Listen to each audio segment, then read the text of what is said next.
दमोह के मिशन अस्पताल में फर्जी डॉक्टर का पर्दाफाश, प्रयागराज से हुई गिरफ्तारी। दमोह शहर के प्रसिद्ध मिशन अस्पताल में एक फर्जी डॉक्टर का भंडाफोड़ हुआ। पुलिस ने उसे प्रयागराज से गिरफ्तार कर दमोह कोर्ट में पेश किया, जहां अधिवक्ताओं ने जोरदार विरोध प्रदर्शन किया और अस्पताल प्रबंधन पर भी सख्त कार्रवाई की मांग की। जानकारी के अनुसार आरोपी फर्जी डॉक्टर हमेशा अपने साथ एक बाउंसर लेकर चलता था, जो एक सूटकेस लिए रहता था। यह दिखावा लोगों को भ्रमित करने के लिए किया जाता था।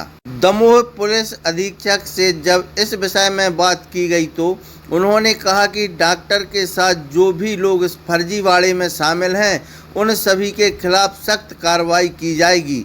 पुलिस को आरोपी की 5 दिन की रिमांड भी मिली है, जिससे पूछताछ के दौरान और खुलासे होने की उम्मीद है। आगे देखिए अधिवक्ताओं का विरोध प्रदर्शन। किस प्रकार से विरोध प्रदर्शन अधिवक्ताओं ने किया है और नारेबाजी भी लगाई है। अधिवक्ताओं ने कहा है, इसकी पैरवी कोई भी अधिवक्ता नहीं करेगा। यह एक खूनी है, इसको मौत की सजा मिलनी चाहिए। इस प्रकार का विरोध प्रदर्शन अधिवक्ताओं ने सामूहिक रूप से किया है। आगे देखिए क्या कहा अधिवक्ताओं ने। या डिग्रियां देखना चाहिए, लोगों की हैसियत देखना चाहिए। लगातार लाल परिवार जो है तो वो जिले में कई अपराधों में लिप्त है, उसके बाद भी ये हाई कोर्ट से अपनी पहुंच लगाकर ये छूट जाता है। ऐसे लोगों को फांसी की सजा होना चाहिए। ये लगातार फांसी की सजा। डॉक्टर तो है अपराधी, लेकिन जो संस्था बंद होना चाहिए। ये लगातार संस्था गलत काम कर रही है, फर्जी काम करती है, लोगों से अपनी फीस लेती है और सही इलाज नहीं करते हैं। आपने गिरफ्तारी हुई है फर्जी डॉक्टर की, अब इसमें क्या भी प्राथमिक दृष्टि? अभी हम डॉक्टर की बयान करा रहे हैं। उसका जो उसने नाम बताया है, उसमें कुछ फर्जीवाड़े की आशंका लग रही है। जो उसने डिग्रीज और अपने प्रपत्र पेश किए हैं वो भी प्राइमा फेसी नकली दिख रहे हैं। ऐसा लग रहा है कि वो मॉर्फ किए हुए हैं। उसके अलावा अभी उसकी हमने गिरफ्तारी करके उसको कोर्ट में पेश करवा रहे हैं और उसकी फिर हम रिमांड लेकर एक बार उससे और पूछताछ करेंगे कि उसने कहाँ से काम सीखा है, कहाँ कहाँ काम किया है और कहीं पर कोई दुर्घटना इस प्रकार की हुई है तो वो उस संबंध में उसका बयान लिया जाएगा। सर, रात से अब तक कोई अपडेट उसमें आया हो?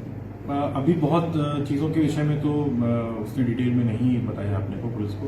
हम भी अभी कुछ मेडिकल टर्म्स पे एक क्वेश्चनर तैयार कर रहे हैं, जिस सवालों से हम उसका जवाब लेंगे। बट ये बात तो तय है कि उसकी डिग्री और बाकी चीज़ें सब वो फर्जी प्रतीत हो रही हैं, जो हमारे पास उसकी फेयर कॉपी हमारे पास आई है।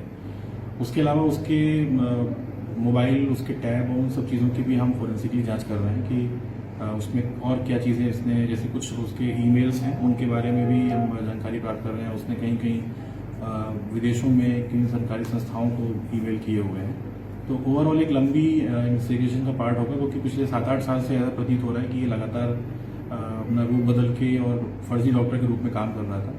तो उसमें भी थोड़ा समय लगेगा। मुझे लगता है कि इसकी रिमांड का समय भी हमें बढ़ाना पड़ेगा और एक बार डिटेल में इन्वेस्टिगेशन करनी पड़ेगी इसमें। सर, प्रबंधन का संबंध में कोई जानकारी लगी कि कितना सहयोग था, किस तरह से? उस संबंध में मेरी CMHO से चर्चा हुई है।